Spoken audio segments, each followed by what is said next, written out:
Magandang umaga po mga kasulira.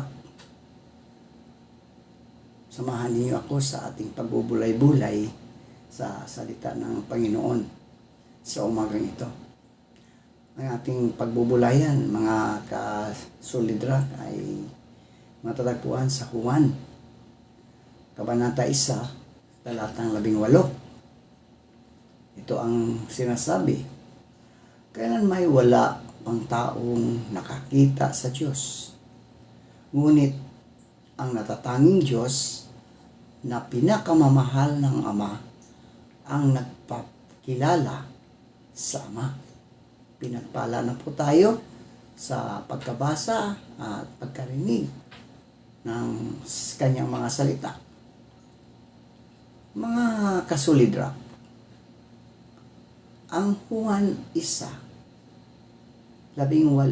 ay isang malalim na napakahalagang talata na nagsasabi na walang sinuman ang kailanman ay nakakita sa Diyos. O, di ba?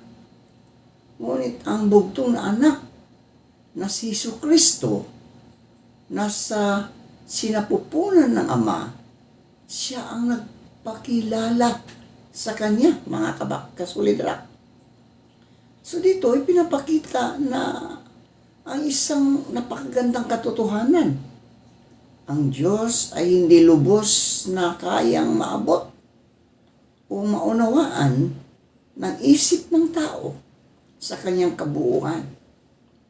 Siya ay banal, makapangyarihan, at lampas sa ating limitadong kaalaman. Ngunit sa kabila nito, mga kasulidra, hindi niya itinago ang kanyang sarili sa sangkatauhan.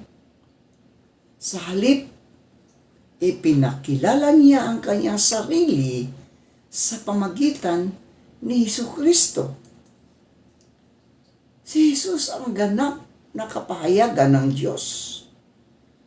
Sa kanya natin nakikita ang karakter ng Diyos. Ang kanyang pag-ibig, habag, kabutihan, kapatawaran, at katotohanan. Kapag nakita natin si Jesus na nagpapagaling, nagtuturo, nagpapatawad, at nagmamahal sa mga makasalanan, doon natin nauunawaan kung sino talaga ang Diyos. Ang talatang ito, mga kasulidra, ay nagpapaalala rin sa atin na ang relasyon ng tao sa Diyos ay hindi na lamang nakabatay sa mga ritual o malabong pagkaunawa. Sa pamamagitan ni Kristo, ang Diyos ay naging malapit, makilala at mararanasan. Siya ay hindi malayo o hindi abot kamay, kundi isang Diyos na nagpakita ng kanyang sarili sa pinaka-personal na paraan. Ipinapakita rin sa Juan 1:18, mga kasulidra, na si Jesus ang tanging tunay na tagapaghayag ng Ama. Ibig sabihin, mga kasulidra, kung nais nating malaman ang puso ng Diyos, kailangan nating tingnan si Kristo. Siya ang larawan ng Diyos na hindi nakikita. Ang perpektong presensya ng kanyang pagkatao. Sa huli, mga kasulidra, ang mensahe ng Juan 1:18 ay ito, ang Diyos na hindi nakikita ay ipinakilala sa atin sa pamagitan ni Jesucristo upang siya ay makilala, mahalin at sundin. Sa pamagitan ni Jesus, ang malayo ay naging malapit. Ang hindi maabot ay naging abot kamay na. At ang hindi maunawaan ay naging malinaw. Kaya tayo ay tinatawag, mga kasolidra, hindi lamang na maniwala sa Diyos, kundi kilalanin siya sa pamagitan ni Kristo Jesus. Sapagkat sa Kanya natin lubos na nakikita ang puso ng Ama. Ang Juan 1:18, mga kasolidra, ay nagtuturo na walang sino man ang kailanman ay nakakita sa Diyos sa Kanyang kabuuan.